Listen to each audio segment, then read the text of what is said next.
Welcome back. Intel has been building an entirely open source software ecosystem for data-centric computing, fully optimized for Intel architecture. A non-volatile memory solution technology, including Intel Optane DC persistent memory and Intel Optane DC SSDs. Distributed asynchronous object storage, DAOS, is the foundation of the Intel Exascale storage stack. DAOS is an open source software-defined scale-out object store that provides high bandwidth, low latency, and high IOPS storage containers to HPC applications.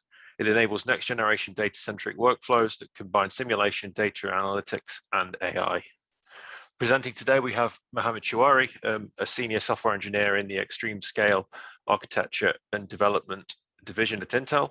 He's responsible for the DAOS client software stack, the POSIX emulation of the DAOS API, and other middleware libraries, and works closely with application and IO middleware developers to migrate to the new DAOS storage model. And Andrey, Kudryavtsev, the DAOS product manager at Intel with more than 20 years of server experience. Andrey has a unique mix of expertise in the storage technology from the file system stack down to the device level. Mohamad, Andrey, over to you. Thank you for the introduction, and welcome to this session on DAOS and PMEM. So the way we've divided this session is that I will give a generic overview about DAOS and its users and some of the data model that we have in DAOS, and Andrey will take and explain more on the where DAOS is on the current business model and some performance numbers that we have so far. So let's get started. A quick disclaimer session here. So to give you a little more information about DAOS, DAOS was created at Intel with a specific use case in mind for a persistent memory and NVMe SSDs.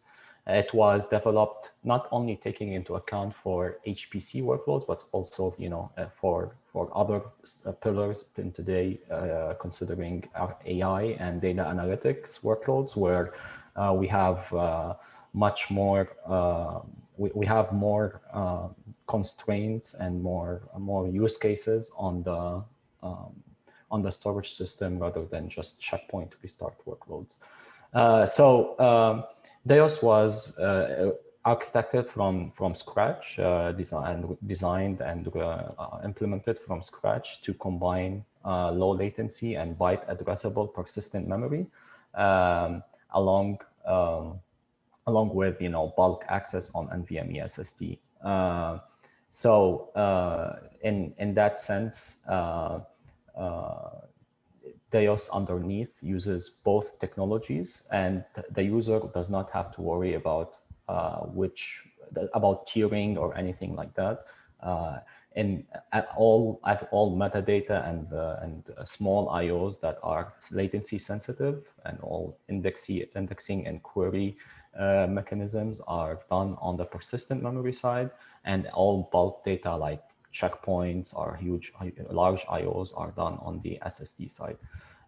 So this gets you better performance and avoid issues like false sharing on from the application perspective. So we'll talk more about the interfaces that users can work with DAOS in the next slide. But we have different ways we expose DAOS to users, and the base, as we said, the base data model there is not POSIX. We don't have the concepts of underneath at the wire layer at the base model. We don't have the concept of POSIX. Basically, we have a more flexible model with KV, multidimensional arrays, and others. So there is no constraints that we have with POSIX to be able to serialize to a block level access and all the locking and everything that's required when you are using a POSIX as the base thing. So DAOS is not a burst buffer. It's not a cache. It's a persistent file system. it gives you it gives you a software software redundancy and it guards against, also it gives you end-to-end data integrity through checksum and built in. And as we said, that the tiering here is invisible to users between obtain and persistent memory. So this means there is no application or middleware involvement to optimize the access. Everything is done underneath the hood. And what happens is that all IOs that are smaller than 4K from the user are stored in the persistent memory, while others are stored in the SSD. So we talked about, oops, let's get this slide here quickly. Oh, okay. So we talked about the DAOS ecosystem and how users interface with DAOS. So at the bottom here, you see sort of the DAOS server architecture here. So we have the engine running on the DAOS server nodes that organizes the data on persistent memory and SSD. We have implemented some data mover layers to be able to move data between the DAOS if there are other file systems, which is not required, of course, but if there are other, if you want to move data with other tiers on a system or externally, we have data movers to be able to move data between the tiers. But what DAOS exposes to users is as we said, a very flexible API that provides support for structured and unstructured data with multidimensional arrays, a key value interface, and so on. And as we said, POSIX is not the foundation anymore. We do still support POSIX for legacy application cases or use cases that use the POSIX API. But it's just as a middleware on top of the DAOS data model. So we still provide POSIX support for legacy use cases, but the idea is to work with other existing middleware and other application to port directly on top of the DAOS API. So for example, we know HDF5 is a very widely used middleware IO library that's used by many science workloads and other fields. So we've worked with the HDF group to develop an HDF5 connector to work directly over the DAOS API that maps the HDF5 data model over DAOS without going through the POSIX layer. And similarly, we're doing with other middleware in terms, for example, for big data analytics and whatnot. We work with, we have an HDFS connector that we plan, of course, to expand more. We have support for Apache Spark and Apache Hadoop.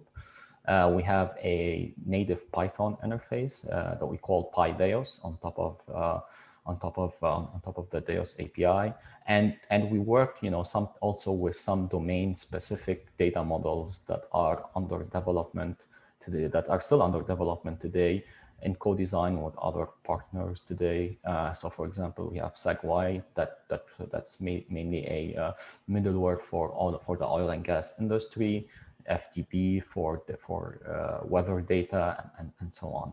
So it is a very rich and it's still expanding ecosystem that we are also still heavily invested in working with ourselves and with other partners in, and try to expand as much as possible to leverage this strong DAOS data model and capability that we have. So to talk about, I will spend the next few slides to talk about what consists of the DAOS data model. So first, at the very basic level, we have the concept of a DAOS pool, and what a DAOS pool means, it's an admin created pool that is allocated for a project. A pool can be it can have several properties. It can actually be something ephemeral that is brought up and down for a session. It's not a very common use case, but it can also be persistent for years, that allocated for a project, for example. And you can allocate specific capacity on a pool, and you can say, I want a pool with this much persistent memory, which is always required to be able to store the metadata. But you can also allocate as much as SSD space that you want with that persistent memory. There is always a recommended ratio between persistent memory and SSD capacity, which is usually recommended to be around 6%. It can be more or less depending on the use case for that pool. Pool creation is usually fast, allocation for space and all that. It takes seconds. And as you go on with your pool can be extended or resized depending on more requirements.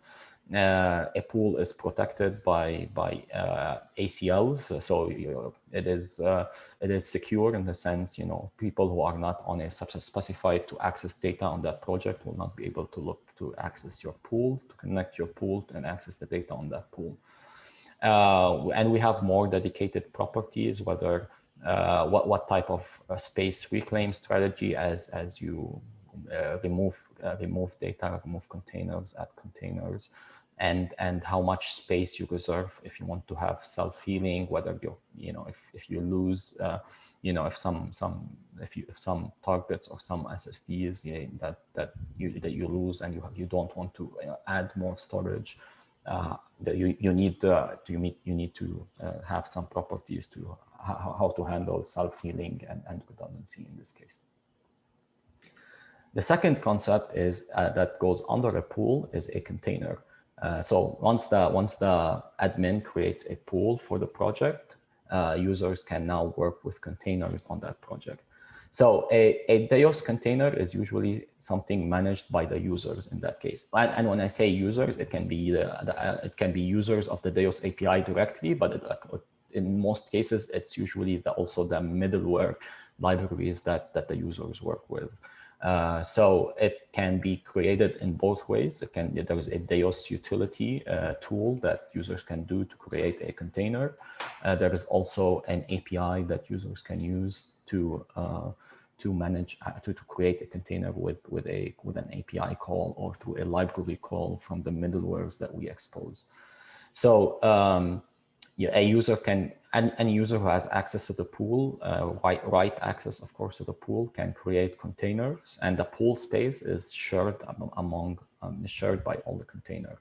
So you can think of a container here as a data set. So for example, if you can think of a specific namespace in your file system, like as a specific container that has here on the top left object, like a root directory and other subdirectories and files and whatnot. If you have a big data set that uses a file per process, for example, you can store all files under a single container. And what is helpful with is that you can have millions or billions of files in a single container. And you can manage all these, or you can manage the single data set by one container, right? If you want to, for example, to move that container to another file system, you don't have to deal with every file individually. You just use the container, how you address the container with a UUID or a label, which is a more friendly way to access the container. That you can just index or add or move or work with easily than just working with individual files in that container. Other things we can think of, like an HDF5 file, can be thought of as a container which organizes data internally in different objects like groups and data sets, HDF5 data sets. And we can think of it as a KV store or a graph in terms of big data and other workloads here and other use cases. So similarly to pools, we have, for containers can have specific owners and ACLs, of course. So if people have access to the same pool, they don't need to have access to all containers in that pool. So that works also at the container level. You can have other properties like enable checksums or data integrity, verifying of data integrity as you access the container. Like when you write data, you add, the DAOS can automatically add a checksum on the data and the storage. So when you read it back, you also verify the data. That's optional. And you can specify the data protection level that you want on the container, what we call redundancy factor. So for example, if you can have a container with no redundancy, saying, but in that case, your data is not protected in the sense that if you lose a server, you can, or one of the SSDs go bad, that can potentially, of course, cause data loss. But if you specify a redundancy factor of 1 or 2, your data is protected with either erasure coding or replication in that sense, depending on the type of the object that you are accessing. Depending on that redundancy factor to guard against such failures. And finally, at the lowest level, you have the DAOS object, which is a very flexible object that has multi-level keys. We have something called the distribution key, which can, all these keys are variable lengths. So it's like an opaque object. It can be an integer, a string, a data structure, anything that the application or user or the middleware chooses. The distribution key controls where the data, all the A keys under that D key are stored. So if you store many A keys under a single D key, we guarantee that all those A keys are co-located together on the same target or the same server on that sense. So if you want access that are usually, if you want data that is usually accessed together, you put it under a single D key, and there you can have multiple attribute keys, or what we call A keys, in the sense that you can have, and under that A key you can have a single value, which is more for unstructured data, or you can have an array of values, which is more for structured, if you want to store a 1D array or multidimensional array, or a chunk of a multidimensional array or anything like that. And that maps up to the middleware and how they use it. It depends on the middleware, and this is what we say. And going from the middleware to the DAOS layout, it's all based on basically this layout of the object. So we intentionally make this a little robust and a little more. It can be considered, a little complicated, but it's also very rich. And the end goal is not for users or scientists or whoever was working on DAOS to use this object or API directly, but for the middleware and other developers to work with this to support the users through their API, which is easier to use. And finally, we know that DAOS is a new file system and a new storage model. And today it is not easy to work with DAOS directly, especially with the concept of pool and containers that are identified by UUIDs. But we're working with some integration with an existing file systems to be able to instead, for applications that want to access, for example, that are used for accessing for their data through a path, to take a UUID instead of taking the UUID and all of that. We work with libraries that extract the UUID and store them in extended attributes on a special file on the file system. So we have special Lustre integration to be able to have special access to that extended attribute to make it more quicker. But in this case, it works for any file system that support extended attributes in that sense, to be able to for applications to access their data more intuitively, like they do today with file systems. And with that, I will hand it over to Andrey to continue the presentation on the DAOS business model. Over to you, Andrey. Thank you, Mohamad. All right. So let's continue. Now we are switching gears more towards to the project updates and the program updates. What Intel is doing here, and probably most of you already saw the keynotes by Trish Bamkroger, where she announced the introduction of the commercial support for DAOS. And this is new that we sharing these days with you at ISC. Let me remind you the overall business model of the product. So as by the development, as Mohamad mentioned originally, DAOS is an open source solution.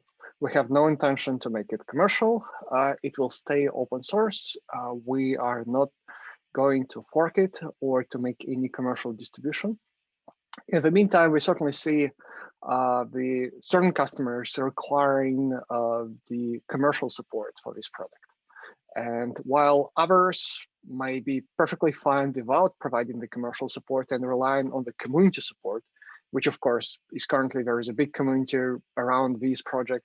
We have multiple ways to talk to developers and to talk about problems and ask questions. I'll be mentioning that at the end of my presentation. But in general, certainly there is a set of customers who do require commercial support. And this is what Intel is introducing. So working jointly with OEMs, with partners, with other players in the market, third-party ISVs, we basically able to introduce these to the market. And Intel is providing level 3 technical support, means that there is level 1 and level 2 always in the way of a level 3 that our partners are responsible for. And depends who is your solution provider. We'll talk about that later too. That would be a path to the DAOS engineering team to escalate to the level 3 support. We start as usual with HPC market because we know HPC market really well. It's where DAOS development has been originated. This is the set of application workloads that we know the best, of course. However, we certainly see the DAOS usage outside of HPC. And I'm not only talking about some adjacencies like in AI, which is in many cases is really close and combined to the HPC infrastructure. We also talking about some opportunities like in the cloud. And I highly encourage you to watch the fireside chat that Kelsey Prentice, senior engineering manager, recorded together with the Google Cloud. That is really interesting session available from Intel at ISC. So I'm encouraging you to watch it and to see how Google introduces DAOS into their environment right now. And in addition to cloud, of course, there are some other opportunities like in the high performance data analytics. And you heard Mohamad mention the ability of a middleware to emulate certain interfaces already common to the market. And that's the case for Hadoop adapter with HDFS emulator. That is certainly where we can apply it for the high performance data analytics and to improve the HDFS performance. Let's quickly talk about DAOS roadmap, and let me explain what is actually the product development cycle and how we see these developing over the time. Well, at the first, as you know, the DAOS 1.0 release has been launched last year. And since that time, we launched 1.2 in April this year. We're really happy and proud about this release. What you may find that there are certain features that we introduce into the stack as first available as a preview features, and then we do the formal introduction with a production quality feature. And this is what actually has happened currently. We introduced in the release 1.2, one of the most demanded feature, erasure coding. So EC is available right now as a preview. If you really want to experience that and you want to try to see how it's working, you can enable it. By the default, it's not enabled. And we will be launching it in a production in 2.0 timeframe. And that's the case for many development. We doing that in the stage, and we find it's appropriate for the such open source project as DAOS. Their customers really have ability to see the feature before its official release and provide us with a feedback, what needs to be improved, what could be done better, and how it works. We think it's really critical for the product development. And as you may find that in 2.0 release, we're doing a lot of the specific improvements for telemetry. We're doing improvements for usability, for simplification, because the core of the DAOS is there already. There is a solid building block, which provides the enormous performance. I'll be talking about performance later. And now the work is focused on how we can package it into provide the ease of use to customers. And this is what the 2.0 release is about, how we provide the telemetry management to the existing DAOS stack, as well as how we continue developing of our other operating system support, because this is quite important to note that, of course, the developing of Linux kernels, the development of hardwares, even DAOS sits fully in the user stack, in the user space. We have to maintain the operating system compatibility. And for 2.0, lots of the interest, of course, is in the way how we provide the support of CentOS branches. And I primarily mean the what would be the direction for Intel to move with Rocky Linux, with Alma Linux, and what DAOS is going to support. And then, as you see, we have quite strong roadmap for the continued releases in the 2.2 and 2.4 timeframe. So there are lots of features planned, how we are developing the DAOS for the future. Great. As you may learn that DAOS is a standalone file system, but it may not be the only file system in the environment. And this is what Mohamad had been explaining about unified namespace, how we tightly integrate it to the Lustre solutions. So meaning that customers can really benefit of both worlds at the same time. You don't need to replace your existing storage with a DAOS storage. Actually, by introducing DAOS in addition to your existing file system, you will be introducing differentiating services, and you may decide to keep using both. And that's quite critical when you start the deployment of DAOS, because that allows you to create the tiered file system approach, where you have DAOS on the top tier, where you have some other file systems such as Lustre and somebody else in the lower performance tiers. And by combining the right ratio between two storage solutions, you'll be able to benefit the most. And I think in terms of our enabling for end user applications and the customer usages of the DAOS, this is really where the focus area is, how we provide that tight cooperation between multiple file systems in the same environment. So to support that for Lustre, we have unified namespace that Mohamad had already explained. We also have what's called data movers. That is the tool set that provides the data migration back and forth between DAOS and our POSIX enabled file system. And that allows you to interface to anything which is a POSIX compliant. Doesn't matter, is it spectrum scale, is it NFS share, or it's something like Ceph with a POSIX interface. So that is certainly the opportunity. And of course, we continue expanding these also towards the data migration between DAOS and non-POSIX compliant file systems, such as object stores. This is coming, and we're certainly considering these for the future. Also, I want to highlight one of important DAOS functionalities that can significantly improve the performance of the AI applications, which in many cases for AI training workloads are read intensive. So DAOS has a capability for the data replication that you're already familiar with and aware of. We released it in 1.0 as a preview. In 1.2, it's available as a production. So you may create the n copies of the data set. And basically of the object. And that allows you to, first of all, to selectively identify the data that needs to be replicated. You don't need to replicate the whole pool. You don't need to replicate the whole container.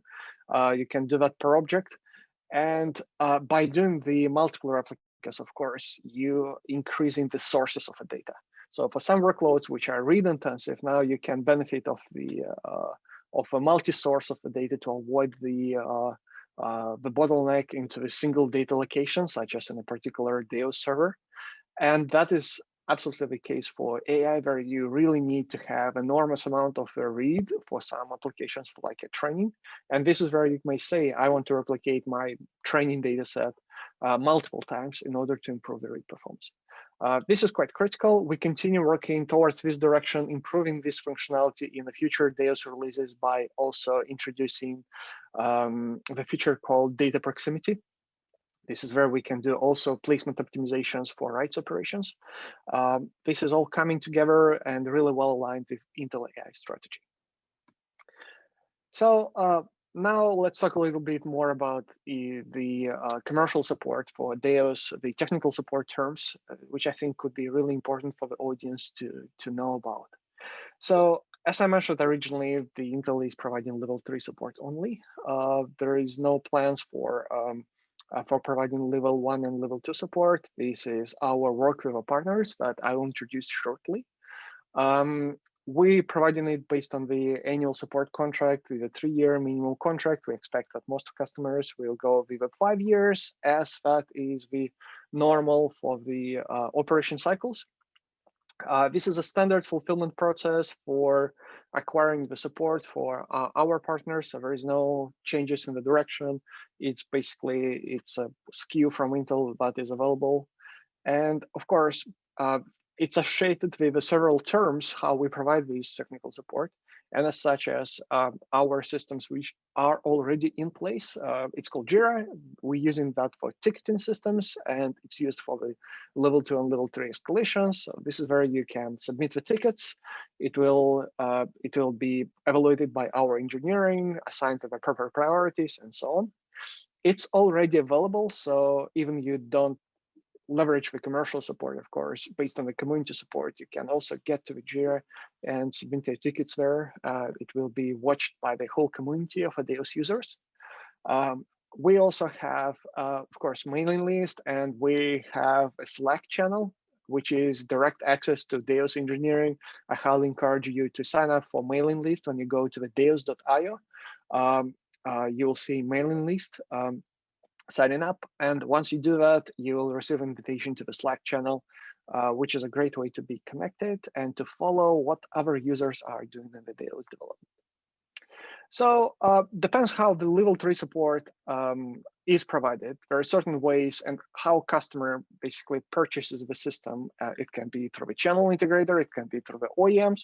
There are multiple ways what support is involved. Usually, basically, the easy rule here, the partner who sold you the system is responsible for level 1 technical support. That's what is the most common in the industry. Then based on their availability, they either provide the level 2 support themselves, or they leverage other third parties. And so we have here the whole variety of different partners working with us already on the DAOS solutions. They are at a different stage of readiness, so I cannot comment the specific stages, but of course, you'll see many of them already being public about their plans for DAOS productization and already introducing complete DAOS solutions in the market. There are many announcements which are coming for this. I see timeframe, and while seeing partners presenting the solutions and end users talking jointly with them, of course, it's exciting time for us.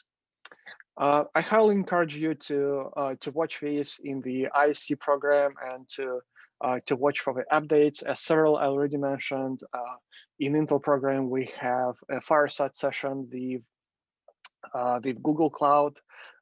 We have a session with LRZ, who is our end customer in Germany, and many more. So really encourage you to watch these and continue tracking. But what you say, there is a certain set of partners. One is pretty much how we work with OEMs and the hardware vendors, because their strategy can be different. Some of them are really working towards providing the full, well, let's call them turnkey solutions, providing the DAOS appliances. Others are just qualifying DAOS systems and being compatible with the DAOS design, or I would say being optimal to the DAOS design. We, of course, have a whole set of working relations with reseller partners who take these systems and provide their services. And there's a significant subset of third-party ISV developers who either provide the differentiating DAOS services in the support or provide their own DAOS development, and as such as integrating DAOS middleware and doing specific optimizations for certain applications. Again, I think it's really great time to see so many partners. I want to say thank you to all of them participating in the DAOS program. All right, so now let's switch gears and talk a bit about the performance of the DAOS and what Intel is introducing at ISC. So the great news that we're sharing lots of performance data, and if you have a chance to watch Intel booth, you'll see one of the primary Intel demos that we show in live this time is the DAOS performance, the two system side-by-side comparison. One system is based on the Intel Xeon Scalable second generation, codename Cascade Lake, and versus another system based on the Xeon Scalable third generation Ice Lake. Of course, they designed by different rules. They have different memory channels, 6 versus 8. They have different persistent memory used by the design because Cascade Lake is running the PMEM 100 series, and Ice Lake is running the PMEM 200 series, codename Barlog Pass. We also running the PCI Express Gen 4 in case of Ice Lake. And so we are really sharing the performance data, which is coming, the performance improvement that we're talking is coming not only from the platform design, also from the component improvement. And then such as I want to quickly cover the persistent memory 200 series performance improvement, because it's significantly far than just the increasing the memory channels. And by increasing memory channels, we can run all the memory modules in the interleave. So we can mathematically expect the performance improvement to the amount of memory channels that we are using in the interleave. Most importantly, that in a PMEM 200 series, we are introducing some advanced features which can help us to optimize performance of this memory. And here on the right side, on the left side, I'm sorry, I have a performance comparison between the PMEM 100 series versus 200 series.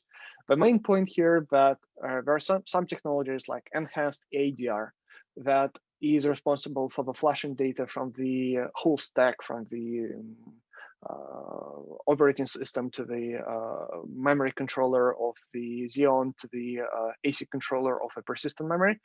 And this path has been significantly improved to simplify and to still provide the guarantees and improve their time for writes. And that, of course, translated to the performance improvements for the write performance. That, of course, in the case of the DAOS design, we can fully leverage.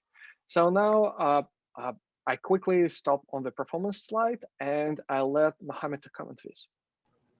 Yeah, so to continue the performance numbers that the performance discussion with comparing the Barlow Pass versus the Apache Pass numbers with the Ice Lake versus Cascade Lake comparison that Andrey presented 2 slides ago. So here we have some IOR and MD test performance numbers comparing a single server with 2 client nodes accessing that server. On the left side, we'll look at MD test numbers to look at how the IOPS or IO operation per second we can do for empty files. Basically, we have we are showing create numbers, stat, create rate, stat rate, and unlink rate for empty files in a file system. So you can see that with for create, with Barlow Pass, we actually almost double the rate over the Apache Pass number, and we get over 1 million IOPS, and you know the legend on the y-axis should be k IOPS, so it's 1 million IO operations per second for create rate. So you can create 1 million files per second with the new platform.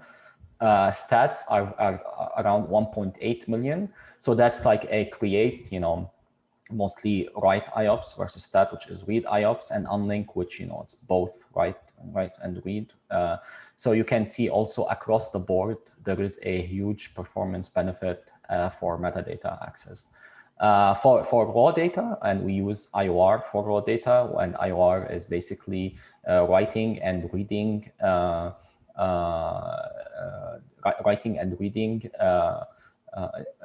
data to a file, to a single shared file. The write and read on the left are using IOR, what we call easy, which is terminology used by the IO 500. What that means is it's accessing files in 1 megabyte blocks. And it's supposed to be an easy access pattern for most file systems. Although on DAOS you can see the difference between easy and hard for both cases is not very different. But and if you look at other file system, it will be very different. But in this case, it's not. And for DAOS at least. So let's look first at IOR easy. For write, you can see we almost, not quite, but almost double the bandwidth. And the bandwidth here is in megabyte per second, the legend. So it's almost 20 gigabyte per second for a single server, over a single server, versus almost 10 or 11 gigabyte per second we were getting with the older platform. For read, it pushes to 35 gigabyte per second versus 20 gigabyte per second read bandwidth for the easy case. The hard case is instead of 1 megabyte IO here, we do the hard case is something more complicated. They use a specific IO size of 47,008 bytes. So it's designed exactly to be challenging for file systems to handle. And it's also here a single shared file that all the clients access. And you can see we get a similar improvement with the ByroPass and over the Apache Pass, and the numbers are also very good comparing the easy and the hard cases in this case. So it's really a big performance boost across the board that we expect to scale well as you add more servers. So again, this is a single server performance with 2 client nodes. Thank you, Mohamad. Really great summary. Of course, DAOS performance is coming from the optimized hardware architecture. And now, the last 2 minutes, I will talk about what actually we are doing to optimize the hardware layout. DAOS can leverage standard server configurations. You don't need to have some specific high availability configuration or some specific components, which really designed for the enterprise in order to run DAOS. However, we, of course, do require a certain set of components in general for DAOS performance. One of those is, of course, persistent memory, because it relies on the PMEM and it relies on the NVMe SSDs. And the population of a persistent memory has to be optimal. So, of course, if you don't populate the whole PMEM memory modules in a platform, your performance will be impacted by the amount of memory modules not populated. So we always recommend to stay with the recommended population ratio, which is, in case of the Xeon Scalable 3rd generation, is 2:2:2:2, means that you have persistent memory in every memory channel. And this is where you can leverage the whole advantages of a PMEM performance improvement. Also, the NVMe backend performance should be really sized appropriate to the Fabric performance. And we didn't speak much about Fabric this time, but of course, in all our testing, we're leveraging the fastest Fabric performance, which is critical. We're leveraging RDMA accelerated Fabric. And in case of the performance numbers that you saw previously, we run it with HDR 200, which is really in many cases the Fabric of choice. We continue working with the kernelless networks for optimization of the OmniPath. And of course, we're working for the Ethernet solutions. So that all has to be considered as well. And NVMe total bandwidth has to be sized appropriately to the Fabric performance. And our generic recommendation is to have a system balanced configure it in a way where you have everything bounced across the CPU sockets as much as you can. This is much more easier to do with the Ice Lake CPU generation, as you have more PCI Express lanes out of the CPU. And so where it's possible, just configure the system in a way where you have mirror configuration between two sockets. And in that case, you technically will be running two DAOS instances independently on the CPU1 and independently to the CPU2. That provides the best performance. And finally, you have to maintain variation between the PMEM and NVMe, and this is what Mohamad already explained earlier. It has to stay anywhere within the 3 and 6%. That is the recommendation. It may be lower, depends what is your workload and what is the metadata usage and small file usage. All right, so with that, we want to bring you the final closing comments about where you can test DAOS.